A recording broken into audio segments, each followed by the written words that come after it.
I have been here longer than most can remember.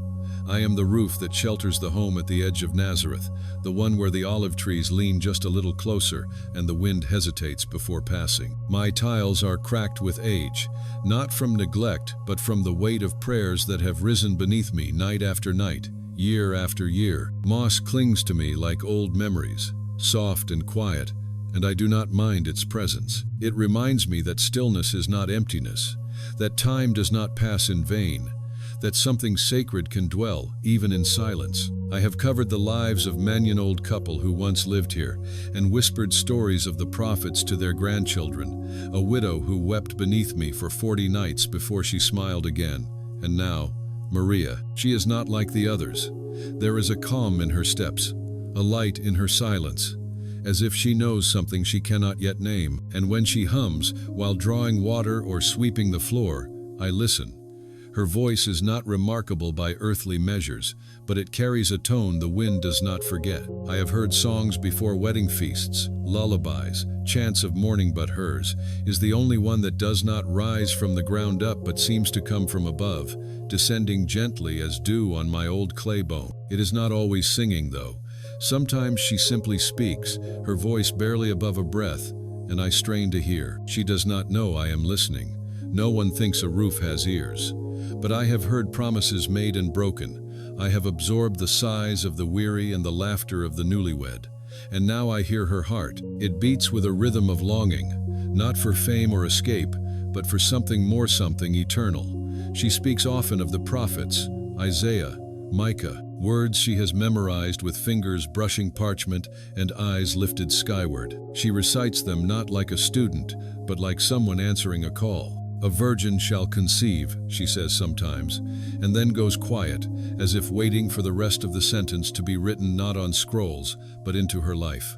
I wish I could speak, not to warn her or advise, but simply to echo what I have seen and felt, to tell her that the way she prays in the dark has stirred the air in ways no windstorm ever has. But I am only a roof, ancient and silent, though not deaf, not blind. I have watched her kneel by the window long after the oil lamp has been extinguished, her lips moving in a language only the heavens understand.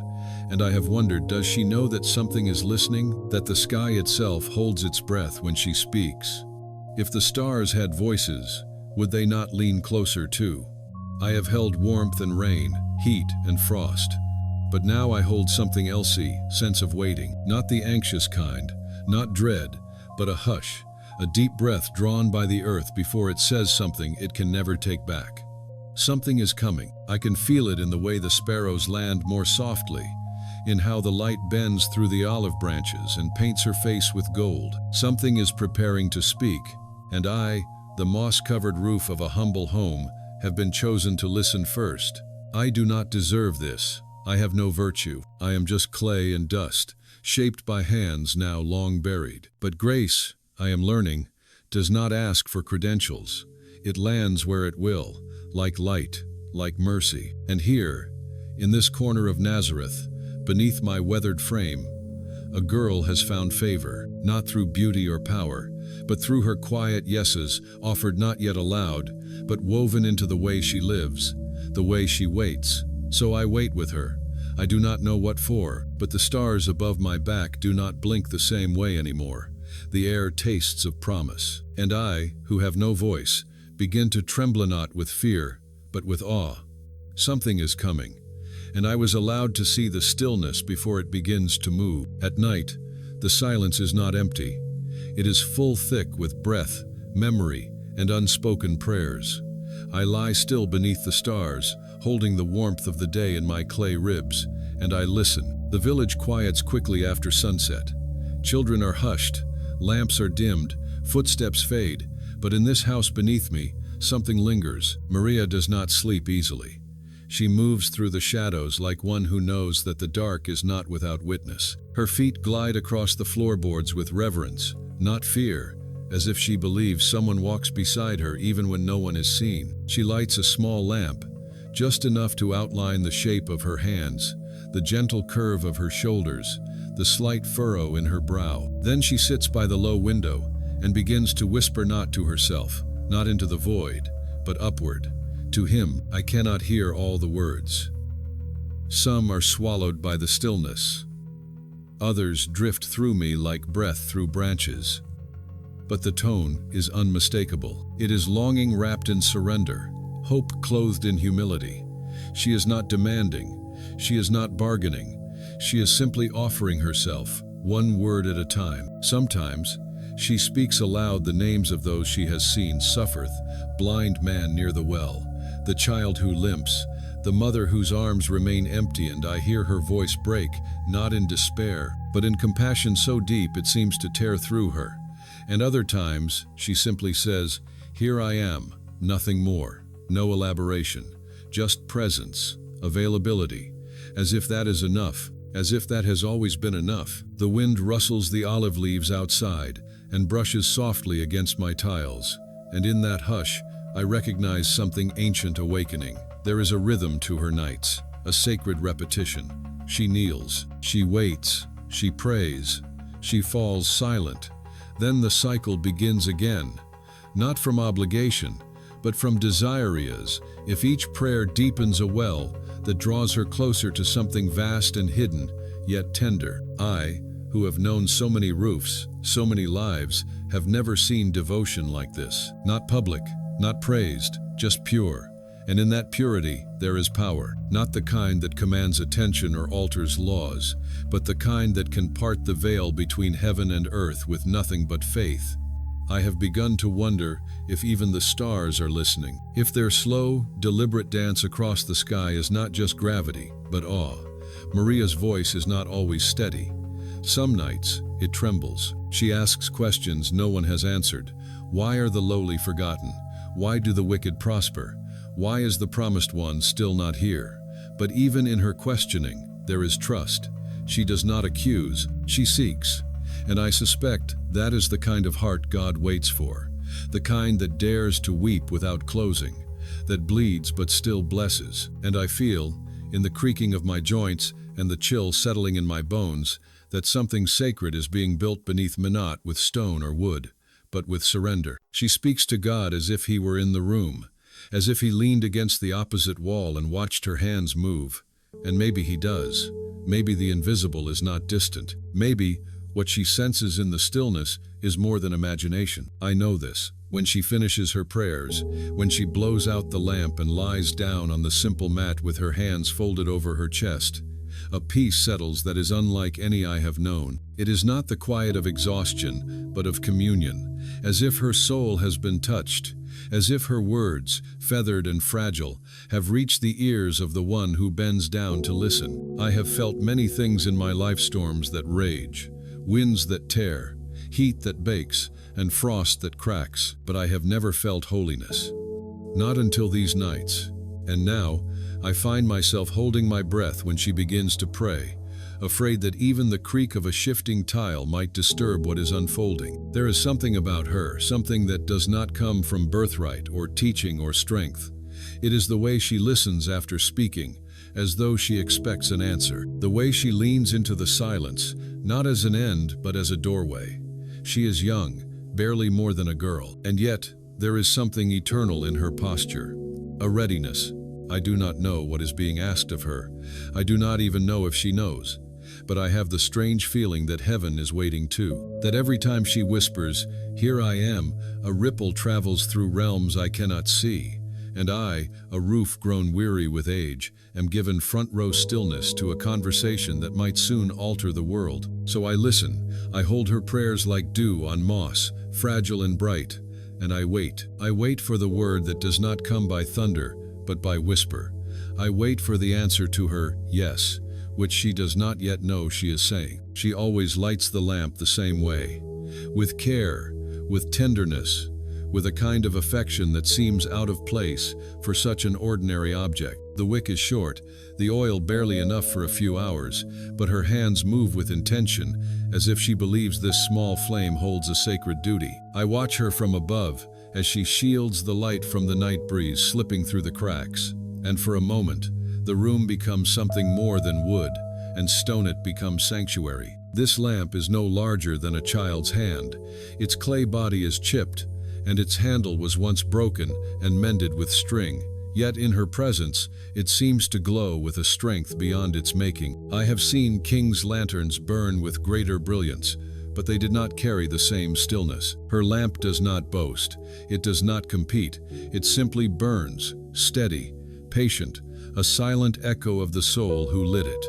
I have learned to read her movements. When she draws her knees beneath her and opens the scrollies, that same worn scroll she inherited from her grandfather, I know the evening has truly begun. Her fingers trace the inked letters with a gentleness usually reserved for the dying or the beloved. And in a way, she treats Scripture as both words waiting to be reborn, promises that have not yet passed away. She reads aloud sometimes, not loudly, but enough for the words to ripple upward into my bones. He shall be called Wonderful Counselor, Mighty God. She pauses. Her eyes lift. Then she returns to the text. I cannot see what she sees in these words. I am only a roof, but I feel the weight they carry when spoken by her. They are not mere recitations. They are hopes, questions, echoes of dreams she has not told anyone. The lamp flickers, shadows dance on the walls. And in that sacred in-between, where light is neither full nor gone, something happens. She begins to speak not with the measured cadence of reading, but with the raw cadence of the heart. She asks the ancient words questions no one dares to utter. Why would the mighty one choose the lowly? Why would glory come to a stable instead of a throne? Then she shakes her head, laughs softly, and says, but maybe that's always been the way. It is in these moments I feel closest to the divine. Not when thunder rolls or trumpets blast, but when a young girl sits with a small lamp and dares to ask heaven if humility might be the true crown. She does not know how many nights I have watched her, how many times I have wanted to weep, if a roof could. Her solitude is not empty. It is inhabited, not by visions or voices, but by presence, invisible, intimate, real. There are times when I swear the flame burns brighter as she speaks, as if the oil knows it is part of something sacred, as if the clay remembers the hands that first shaped it and is now fulfilling its deepest purpose, not merely to hold fire, but to witness it become prayer. She writes, too, not often, but when the words stir too much for silence, she takes a scrap of parchment and records them, not for others, not to be read aloud, but to be offered, placed inside the folds of her tunic, hidden like seeds waiting for rain. I have seen her cry without a sound, her tears slipping down her cheek onto the page. And I wonder if she knows that even the ink listens, that what she writes is not forgotten, even when the parchment fades. The lamp grows dim after a while. Oil is precious. She lets it die slowly, not snuffing it out, but allowing it to fade, as if to say that light belongs to the giver, not the keeper. And when the last flicker trembles, she whispers, "Thank you," and leans back into the hush. Her breath evens, her eyes soften, and peace settles like dew. I, who have held the roar of storms and the weight of winter, now hold this: a girl, a lamp, and a love too quiet for the world to notice, but too powerful for heaven to ignore. Sometimes, in the earliest hours before dawn, I catch the first breeze of morning lifting a single thread of her hair from the mat where she sleeps. And in that thread, I see eternity. The lamp rests beside her, cooled and silent, but it has done its work. It has lit a night. It has lit a heart. And in this quiet room beneath me, where no kings have entered and no choirs have sung, something has begun. Not loudly, not yet fully, but truly. And I, moss-covered and forgotten by most, am the only witness. The only one who has heard every word, seen every flicker, felt every heartbeat through the beams. She is not waiting for greatness. She is not preparing to be seen. She simply lives with eyes turned upward, and that, I think, is what makes this house holy. The lamp will light again tomorrow. She will return to the scroll, to the window, to the whispered questions and the gentle yeses. And I will be here, watching, listening, holding the silence where heaven leans closer and says, "Soon." There is a particular hush that falls when questions are not meant to be answered immediately. I have felt that hush in many ways when a storm hesitates before striking, when two lovers stand in silence after parting, when a child looks upward without understanding. But the stillness that follows Maria's questions is something else entirely. It is not born of despair or confusion. It is born of reverence, of daring to ask what no one around her speaks aloud. She does not seek scandal or controversy. She does not doubt to destroy. She doubts to know deeper. There are evenings when she does not read, does not sing, does not even light the lamp. She simply sits, her knees drawn up, eyes on the dark window, and she begins to speak not to anyone in the room, not even entirely to herself, but into the invisible, as if trusting someone is already leaning close. "Why did the prophets speak in riddles?" she once asked, her voice low but firm. "Why not plain words, so a girl like me could understand?" Then she paused, smiled faintly, and said, "Or maybe you want me to search. Maybe the truth hides because it wants to be found by love, not just logic." And I trembled, not because the question was revolutionary, but because she asked it without fear, as if she knew that sacred things are not offended by curiosity. As if holiness welcomes the wondering heart, she asked another night, "What if the promised one never comes? What if we misunderstood the signs, the timelines?" Then, after a long silence, she whispered, "But if he does, would I even recognize him?" There was no arrogance in her tone, only longing. I remember that moment clearly, because the stars outside flickered, as if drawn into her doubt, not to condemn it, but to stand with her in the ache. I have known many who questioned, but few who did so with such surrender. Most demand answers. She offers her questions like gifts, left open, unwrapped, waiting to be touched in time. Her questions do not collapse her faith, they carry it, like scaffolding around something being built. She does not always speak them aloud. Some nights, they live only in her breath, in the way her shoulders rise and fall, in the tremor of her fingers as she traces the wooden edge of the window. But I, being above and near, I feel them. They hang in the air long after she sleeps, long after the last ember in the hearth fades, long after the rest of the house forgets she was even awake. The questions linger, and I hold them like I hold the morning dew, fragile, fleeting, eternal.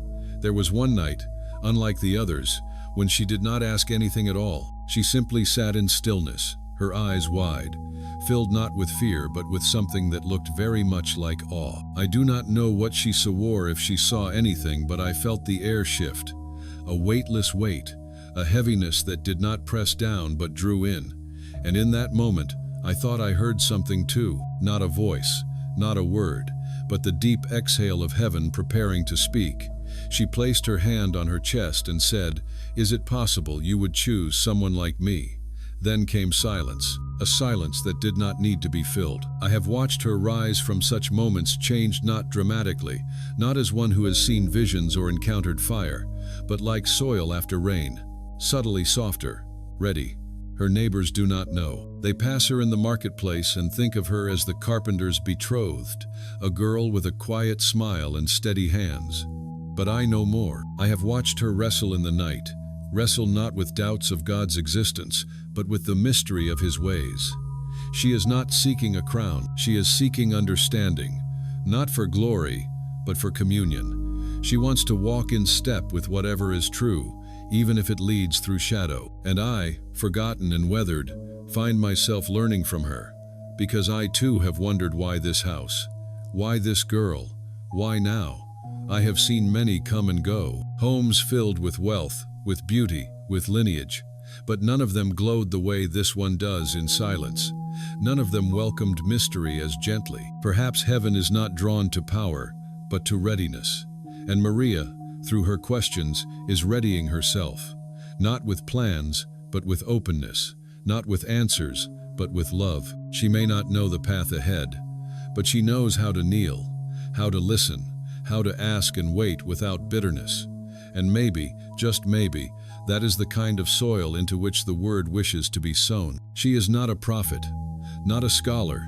She is a girl in a quiet house with a curious heart. And because of that, the heavens are leaning low, the light is shifting, and I the old roof above harem holding my breath. Morning returns like it always does, spilling gold across the hills, warming my moss-covered back before the village below begins to stir. I have seen thousands of such dawns. The shape of light hasn't changed. The songs of birds, the rustle of olive branches in the breeze, the creak of doors and clatter of buckets, they are all the same melodies I've known since I was first laid atop this humble home. And yet, something is different. Or rather, something is becoming different. Slowly, quietly, like a scent carried by the wind from a far-off garden, not yet visible, but undeniable to those who have learned to notice. Maria rises with the sun, as she always does. Her motions are consistent. She folds her blanket neatly, fetches water from the well, tends to the herbs growing in the small clay pots by the window. These are the tasks of an ordinary girl in an ordinary village. No angels sing, no crowds follow, and still, every morning that she steps across the threshold into the light, I feel the air shift just slightly, just enough to make me wonder if the sacred always arrives like this, hidden inside what we think we already know. She greets her parents, prepares the meal, sweeps the floor. She laughs sometimes, especially when her younger cousins visit and fill the room with chaos. Her laughter is not loud, but it is clear, like a stream that knows it belongs to a larger river. She speaks gently, moves with purpose, and every moment seems to contain more than it shows. I have watched other households. I have seen anger rise with the heat of the day, heard curses thrown from rooftops, plates shattered in frustration. But here, the silence holds not tension, but expectation. And I am beginning to believe that the sacred does not disrupt the ordinary, it saturates it, slowly and completely, until the common becomes radiant. Maria doesn't know I am watching. Of course not. No one speaks to a roof, but I notice how she touches the loaves before baking them, how she closes her eyes for a heartbeat longer than usual before tasting the soup, how she tucks her hair behind her ear with the same care she gives to tying bundles of herbs. She is present, entirely, and that presence is what turns these simple acts into something more. I have often wondered what it means to prepare for something divine. People think of grand rituals, of fasting and feasting, of trumpet calls and fire, but Maria prepares with consistency. She gives herself to this day, the same as yesterday, as if each breath matters. And perhaps it does. Perhaps God notices how one draws water, how one waits patiently for the bread to rise. Perhaps the eternal hides in repetition, testing not endurance, but attention. Today, she paused by the door longer than usual, staring out across the dusty road that leads past the vineyards and into the hills. Her hands were still wet from washing vegetables, but she made no move to dry them. She simply stood, breathing, watching. Her brow was furrowed not with worry, but with depth, as if she sensed something coming, though no sound had yet pierced the morning. I held the sun's warmth a little longer today. I softened my tiles so the birds could nest undisturbed. I quieted even the creak of my beams, as if the house itself conspired to keep the stillness alive. I do not know what she thought as she stood there. I only know that I felt something waiting with her. Not dread, not fear, but a kind of holy curiosity. Later, she returned to her chores. The day unfolded as always. Meals were prepared, messages exchanged, fabric mended. But all of it shimmered. All of it felt like breath held just before the answer. You would not notice if you weren't paying attention. That's the thing. It would all look exactly like the day before, and the day before that. But it isn't, because she isn't. With each passing day, her stillness deepens. Her laughter is rooted in something stronger. Her quiet no longer feels empty, but brimming, like a vessel that knows it's about to be filled, though no hand has yet reached for the pitcher. Some might say she is simply maturing, that she is growing into herself, settling into her role as the future wife of the carpenter, preparing for the duties of a Nazarene woman. But I know more. I have felt it, not in visions or voices, but in the way the wind circles slower over this home, in how the pigeons choose this roof to rest upon, in the way the moonlight pools at her window as if waiting to be invited in. She tends to the olive lamp every evening, even when she does not light it, wipes it clean, refills it gently. It is as if she is practicing for a moment she cannot name, as if her hands remember something her mind has not yet learned. And I wonder, do we all carry such memories, echoes of a calling we have not yet received? Does the clay remember the touch of its maker? Does light remember the voice that first said, "Let there be"? Maria moves through these days with grace, not because life is easy, but because she trusts its rhythm. Even in monotony, she finds music. Even in silence, she senses response. And I, old and worn and often overlooked, have come to believe that perhaps the greatest miracles are those that arrive so gently we mistake them for ordinary days. She hums while kneading dough, recites psalms while sweeping, and every now and then she whispers, "Be it done," though I do not know the end of the phrase. Perhaps she does not either, but her lips shape it as if they belong to it, as if they are preparing to say something more, something eternal. Each day is like the one before, and yet completely unlike it, and I have learned to watch closely, to see the divine in the dailiness, the flame in the clay, the promise in the pause, the heaven in the habit. Something is near.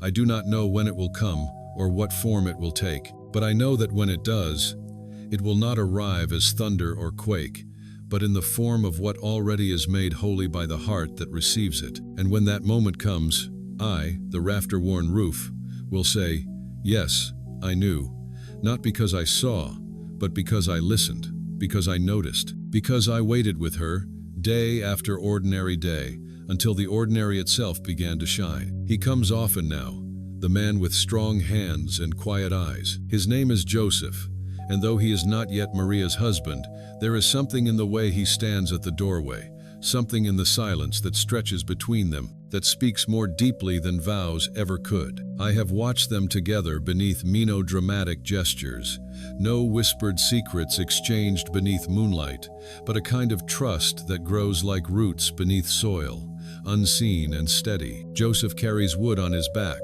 the kind he will shape into beams and tables, cradles and doorposts. His footsteps are always measured, as if he understands that the earth listens, and perhaps he does, for there is a reverence in him, a gentleness that does not come from weakness, but from strength governed by purpose. When he speaks, it is with few words, but his eyes say much more. I have watched Maria offer him bread and water, simple gifts, but when she extends them, her fingers linger on the cup just a moment longer than necessary, and I know she feels it too, this silent unfolding of something that neither of them dares to name. Joseph never stays long. He speaks with her father, examines the timber beams of the house, offers help with repairs. Sometimes he fixes a latch, adjusts a beam, hammers a loose nail back into place. His tools are worn, but well cared for, as if he believes each object has a purpose, each piece of wood a story. I like him, not because of what he says or does, but because of what he does not need to say or do. He does not fill silence with noise. He does not force closeness with charm. He waits. He listens. He respects the mystery that breathes beneath this roof. One afternoon, he brought a piece of cedar, smooth and fragrant, and showed it to Maria. He did not boast about its grain or color. He simply placed it in her hands and said, "For the shelf we spoke of." She traced its lines with her fingertips, nodded, and said, "It smells like the inside of a prayer." And he smiled. I do not think he understood her words completely, but he received them, as he receives everything from her with humility and honor. There are days when Joseph works not far from this house. I can hear the rasp of his saw, the rhythmic beat of his hammer echoing through the valley like a heart too big for one chest. He sings sometimes sold psalms, work chants from his father's shop, melodies that carry the scent of sawdust and sunrise. They are not perfect songs. His voice catches. He forgets verses, but they are honest. And I think heaven prefers honesty over perfection. Maria listens when he sings. She continues her tasks, but her ears tilt toward the window, her hands slow, as if the wood itself is humming. I have seen the way her eyes soften when his voice drifts in with the wind, not with infatuation, not with longing, but with peace. The kind that sees not only the man he is, but the heart he hides behind the chisel. I wonder if she knows how deeply he honors her. He never stares. He never pushes. He simply makes space for her voice, her calling, her mystery. And I suspect he senses, even if only vaguely, that her path will not be simple, that whatever God is weaving beneath this roof, it will ask more of both of them than they yet understand. Joseph is not afraid of questions. He asks them, though never aloud when others are present. I've seen him pause, eyes closed, hands resting on a half-finished beam, lips barely moving. I imagine his prayers are not grand or poetic. I imagine they sound something like, "What does it mean to be chosen when you feel so ordinary?" Or perhaps, "Will I be enough if she is called to something I cannot see?" And still, he shows up. Still, he brings wood. Still, he builds. That is love, I think. Not the love of songs or scrolls, but the kind that bears weight and waits in silence. That comes with tools instead of promises. That shows up even when nothing is certain. Today, he and Maria sat beneath the fig tree near the gate. They spoke quietly, sharing stories of childhood, laughing at memories carried through years of dust and dreams. At one point, she said, "I used to think the Messiah would come like a storm. Now, I wonder if he might come like seed." Joseph looked at her, nodded slowly and said, "Seeds take time." And she smiled, not because the answer was brilliant, but because it was true. That's what I've come to love about both of them. They are not loud. They are not loud. They do not seek signs in the sky or applause from the street. They seek meaning in silence, holiness in habit, God in the grain of wood and the curve of dawnlight. The world may not notice them, but heaven does, and so do I. I, the roof that shelters their stories, have come to believe that perhaps the greatest miracles begin with men like Joseph who ask nothing, demand nothing, but offer everything they have with open hands. When he leaves each day, he turns back, just before the road curves out of sight. Sometimes Maria is still visible in the doorway. Sometimes she is not, but he turns anyway, and in that small gesture, I see it. The quiet promise of presence, the vow to stay, even when the way forward is unclear. And I, who have watched kings rise and fall, who have weathered storms and borne witness to centuries of song and sorrow, find myself hoping not for glory, not for prophecy fulfilled, but for this, that when the time comes, when the call arrives, when heaven finally bends down to speak into this home, Joseph will be here. Not because he understands, but because he loves. I was not made to dream. I was shaped of earth and straw, fired under sun and smoke, laid carefully by hands that have long since returned to dust. My purpose was simple: to shield, to hold, to remain. But something has changed. In the quiet watches of night, when the village slumbers and the stars seem to drift closer to our corner of Nazareth, I feel something stir inside my old clay bones. It begins softly, like mist rising from the ground, like breath on still glass. I do not sleep, not in the way living things do, but there are moments when time blurs, and what I feel becomes more real than what I have seen. In those moments, I dream, or something like it. And in those dreams, there is light. Not the harsh light of day, but a warmth that pulses, alive and tender, as if it knows my name. In one such dream, I saw a dovenaut flying, but hovering, wings spread, motionless yet moving. It did not speak, but its presence whispered something deeper than words. And I, a tile covered in moss and time, felt something inside me respond. I have never flown. I have never left this place.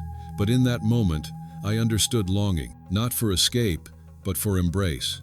For the first time, I felt myself lifted not physically, but in purpose, as if all my centuries of silence had been preparation for a single moment when I would be more than shelter. I would be witness. I do not know what causes these dreams. Perhaps it is the way Maria prays beneath me, her voice brushing against the beams like incense. Perhaps it is the way the stars seem to lean in at night, as if expecting something they once sang about. Or perhaps it is grace, pure and unsought, seeping even into clay and rafter, waking what should not be awake, stirring what should remain still. There was another dream not long ago. In it, I saw a room, this very room, but filled with light so dense it had weight. It did not shine from any lamp or sun, but from within the walls, the floor, the very air. And in the center stood Maria. She did not move, she did not speak, but she glowed not with fire, but with fullness, as if every hidden prayer, every whispered longing, had taken form and found her worthy. I awoke, if such a word can be used for things that do not sleep, trembling. The moss on my back felt heavy with dew. The wind had stilled, and for hours afterward, I felt hollowed, emptied of something, as if part of me had been taken to another place and had not yet returned. I have had dreams of rain before, of storms and floods, of desert winds and falling branches. Those were memory dreams, of what I've endured. But these new dreams, they are not memory. They are promise, hints, shadows of something approaching. And I, old and cracked, feel the trembling joy of it. The kind of joy that has no laughter, only awe. I know what others would say. It is foolishness. A roof does not dream. Clay does not feel. And yet there I am, and I am not alone. The walls creak in rhythm with unseen music. The beams groan softly, not from strain, but as if stretching toward something they cannot reach. Even the dust motes dance longer in the shafts of morning light. The house itself is waking, not from slumber, but from slowness, from centuries of waiting. Something is coming. I do not know what. I only know that my dreams are not mine alone. They belong to the silence, to the prayers, to the breath that fills this space night after night as Maria sits and says nothing but listens. I believe that what we dream reveals what we were made for. And if that is true, then perhaps I was not made merely to cover, but to cradle. To hold not just wood and stone, but mystery. To bear not just wind and rain, but the weight of God's arrival. What else could explain this trembling inside me? What else could cause light to visit in sleep, or warmth to rise from within clay? The other rooftops do not feel it, or if they do, they have forgotten how to listen. But I remember the first time Maria touched the wall and whispered a prayer for a neighbor. I remember the morning Joseph repaired my broken corner and said, "Let even the roof honor God." I remember the night Maria lay on her mat and wept not from sorrow, but from being overwhelmed by love she could not name. These moments mark me. They shape me more than rain or time. And now, they are blooming. In dreams, in sighs, in a waiting that hums beneath the ordinary. I do not know if Maria dreams as I do. She sleeps deeply, her breath slow, her face peaceful. But sometimes, in the pre-dawn hour, I see her smile faintly, even as she sleeps. And I wonder if we share the same dream, if the spirit who hovers in silence has whispered to her heart what it now murmurs in mine, that the waiting is almost over, that the light is near, that the clay will once again touch divinity, and I, forgotten by all but heaven, will not miss it. There are nights when even the wind forgets to breathe, when every olive branch holds still, and the stars, though burning far above, seem hesitant to shine too brightly. This was such a night. A stillness deeper than silence had settled over Nazareth, not of sleep, but of something waiting. I have lived through countless nights, stormy ones with thunder cracking open the sky, warm ones filled with laughter and lanterns, lonely ones where only the howling wind kept vigil, but none like this. This night did not announce itself with any grandeur. There was no sudden shift in temperature, no tremor beneath the stone, but I felt it. Every inch of my weathered frame did. I felt it in the way the moss on my back seemed to quiet its growth. I felt it in the beams beneath me, which held their breath, as if refusing to creak. I felt it in the hush that settled over the very air inside the house, as if the walls themselves dared not exhale. Maria had gone about her day as usual. There was bread kneaded, water drawn, herbs trimmed. She had spoken with her mother about mending a tunic, had greeted a neighbor passing by with figs from the market, had even sung a few verses of an old psalm while sweeping the courtyard. Nothing unusual, nothing extraordinary, and yet everything in her movements carried a weight, not of burden, but of fullness, as if she had poured herself so entirely into the day that there was nothing left to withhold. As dusk fell, she lit the lamp with a familiar tenderness, but this time she did not read from the scroll. She sat by the small window, her eyes fixed not on the page, but on the sky, and there she remained, unmoving, as if waiting for something or someone to appear not in the heavens, but in her own breath. I watched her, not with curiosity, but with reverence, the kind of reverence one might offer to a seed moments before it breaks open, to a womb moments before it stirs, to a silence moments before it is filled. She did not speak, not even to whisper a prayer, but I could feel the conversation happening inside her.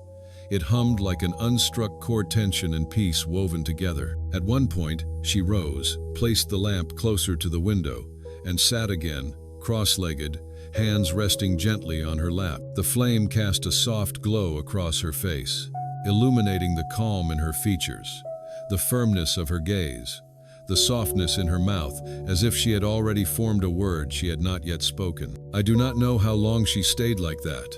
Time bent. Minutes did not feel like minutes. They stretched, not endlessly, but meaningfully.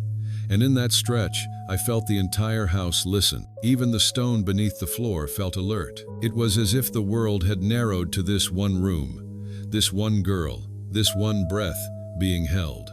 I tried to recall other nights like this. I could not. I tried to imagine what might happen next. I failed, and so I did what I had learned to do. I waited. I held the stillness. I let the night pass through me, not as something to endure, but as something to welcome. And then, without sound, without light, something changed. Maria shifted, not dramatically, just a tilt of the head, a deepening of her inhale. But I knew because the air around her became charged, as if all the prayers ever spoken beneath this roof had gathered in that moment to bow. She stood slowly, walked to the center of the room, and looked upward. There was nothing visible, but she saw something. Her lips parted, her shoulders relaxed, and her entire being tilted slightly forward, like a branch yielding to a breeze. Then she dropped to her knees, not in fear, not in collapse, but in surrender. Her head bowed, her hands lifted, palms open, and she whispered. I could not hear the words, but I did not need to. The word she gave was not in sound, but in self. And whatever it was she offered, heaven received it. I know this because I felt it. A warmth, sudden and soft, moved through the air, not like fire, but like promise. The kind of warmth that does not consume but completes. The lamp flickered once, then steadied. The stars outside seemed to rearrange themselves into a gentler pattern, and Maria remained kneeling, her breath now slow, her face wet with something that looked like tears and joy woven together. She stayed there long after the warmth faded, long after the silence returned to its usual form. But something in her had shifted. The room was no longer just a room, it was sanctuary. She rose quietly, extinguished the lamp, folded her hands, and lay on her mat. She did not sing, she did not weep, she simply closed her eyes and exhaled. And in that breath, I heard what I had never heard from clay or wood before. Fulfillment, not the fulfillment of desire, the fulfillment of readiness. I, the roof, had no words to offer in return. I had only presence, but I offered it completely. I held that night with every fiber of my being. I wrapped it in moss and memory, in dust and dream, because I knew something had happened, not with noise or spectacle, but with consent, with a yes, and that yes would change everything. I have endured the cold of winter nights, the rage of Galilean winds, the blistering sun of late harvests. I have groaned beneath the weight of rain, borne the nesting of birds, the trampling of children chasing each other across my ridge. But I had never trembled, not until that night, not until the light came. It did not come like lightning. There was no crack across the sky, no roar to split the heavens. It came without sound, without warning, and still it shook me. I cannot describe it the way the living would. I have no eyes, no ears. Yet what entered the room below me passed through every grain of clay in my body. It was not heat, it was not pressure, it was presence, and with it, I trembled. Not from fear, not from pain, but from recognition. Something ancient had returned, or perhaps it had always been here, waiting to be revealed. The first sign was silence, sent out absence, but fullness. A silence so dense it made every breath sacred. The walls held it, the floor absorbed it, and I, the roof, felt it resonate through my beams. Then came light. Not from the lamp, long extinguished, but from a source without shadow. It did not blaze, it bloomed. It grew from the center outward, not with fire, but with clarity. And Mariache did not shrink from it. She did not shield her eyes or turn away. She looked directly into what no one had seen and lived. And she listened. I cannot tell you what she saw. My angle held me above, but I saw its effect. Her hands, once folded in uncertainty, opened with reverence. Her breath quickened, not in panic, but in wonder. Her lips parted, and though I could not hear, I knew she spoke. She answered, and in her answer, everything shifted. I trembled. I, who had stood for generations, who had outlasted families and droughts, trembled not with instability, but with awe, as if the dust in my cracks had been waiting all this time to feel what it felt now. Maria remained still after the light faded. She did not rush to record, did not cry out or call for her mother.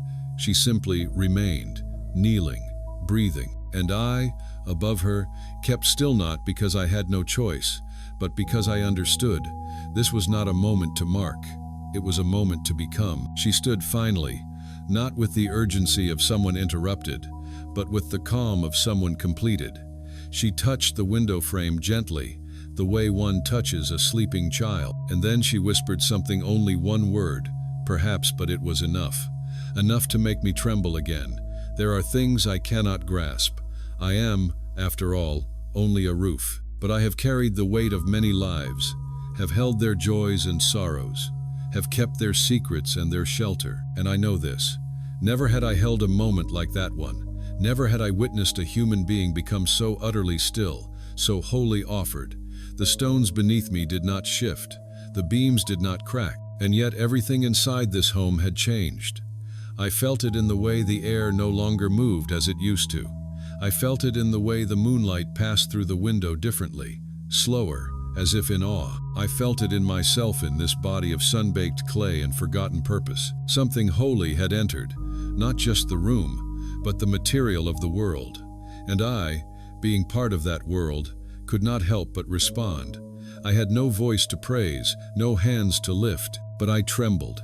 That was my yes. That was my echo, and I believe it was heard. For hours afterward, the silence remained, not empty, but filled to the brim. Maria lay on her mat, eyes open to the darkness, not afraid, not restless, just present, listening, perhaps, to what had just begun inside her, not just life, but word, not just growth, but glory. I watched over her as she slept. I kept the stars company as they hovered lower than I'd ever seen them. And I let the trembling settle into something deeper, into memory, not the kind that fades, but the kind that becomes part of the clay, the kind that one day, when all has been fulfilled, might still hum inside the dust as a witness. I do not know what comes next, but I know that I was here, that I held that moment, that I trembled, though I am only tile and stone. And I know that this trembling is not the end, it is the beginning of everything. Morning arrived, but it did not break. It revealed. The sun climbed gently, casting no harshness, only gold. And for the first time in my long life above this little house in Nazareth, I felt as though light itself had come not to illuminate, but to bow. Nothing outside appeared different. The neighbor's rooster still crowed too early. The cartwheels creaked down the path as they always did. Bread baked, water splashed. The world continued, but I, who had held the night, knew. The world had turned and did not know it. Maria rose with the day, not hurried, not glowing with visions, simply awake, fully awake. Her hands reached for the clay bowl of water, and I watched her wash her face the same way she had yesterday. But something in the motion had changed, not in what she did, but in who she had become while doing it. Her every movement now echoed something larger, as if each breath carried two pulsars and another. There was no song on her lips, no proclamation. But when she stepped into the light that spilled through the doorway, I saw it. Her silence had found voice, not one of noise, but of being. Her very presence now spoke, and the world, though it did not yet understand, began to listen. Her mother asked about her rest, and she answered simply, it was peaceful. She offered bread to the child from across the alley. She folded the laundry. She fed the goat, all as before, and yet not as before. There is a kind of speech that is made entirely of action, entirely of stillness lived fully. That is what I saw in her. She was not performing, she was not playing a role, she was being, and that being was speaking something ancient into this present day, something the prophets had strained toward, something creation had longed for. I, the roof, had never understood time. I knew seasons, I knew heat and cold, wet and dry, but I did not know anticipation until Maria, until her yes. Now I feel the days differently. They do not pass, they carry, they build. Each sunrise does not reset. It deepens, it fulfills. Joseph came before noon. He brought timber again. But this time, he stood at the threshold longer than usual. He did not call her name, he waited. She came to him with flour on her hands and a quiet in her eyes that made even his strong shoulders soften. They spoke only briefly, about wood, about a shelf, about when he'd return, but beneath each word was another word, unspoken yet shared. He saw the change. He did not ask, but he knew, and he honored it. That too is a kind of silence given voice, the way a man can recognize holiness and make space for it not by stepping back, but by standing steady beside it. That evening, as the sun dipped low and shadows leaned long across the valley, Maria took her usual place near the window. She lit the lamp not for the room, but for the rhythm, and I felt, for the first time, that this act was now more than prayer. It was communion, not reaching toward heaven, but sharing it. She began to hum, a tune with no name. I had never heard it before. It did not rise, it settled. It did not lift the air, it grounded it. I believe it was not a song she learned. I believe it was a song she carried, now awakened by what had awakened within her. I listened not with ears, but with clay, and I was filled. In her song, I heard the voice of the silent finally speaking, not loudly, not urgently, but with the kind of clarity only possible when the word has found a home. I wondered, as the stars blinked into view, if the angels watched too, if they paused their eternal flight to linger above this house, not because of its size or fame, but because of its yes, because this house now held what even heaven could not hold back. I trembled again, but not as before. This trembling was not from awe, it was from joy, the kind of joy that has no words, only echoes, only pulses, only being. Maria finished her song. She closed her eyes, and I felt the stillness wrap around us once more. But now, the stillness was not waiting. It was presence. Full, here, spoken. I have heard many voices. I have carried the weight of lives speaking their wants, their fears, their plans, but never had I heard the word, until now. And though it did not thunder, it was louder than any voice I had known. Because it did not come from lips, it came from life. From yes, from her. I am a roof, I am tile and dust, and still I have heard. Still, I have borne witness. And in that witness, I too have become part of the story. Not the loud part, not the remembered part, but the held breath in which something holy was spoken. And in that, I am complete.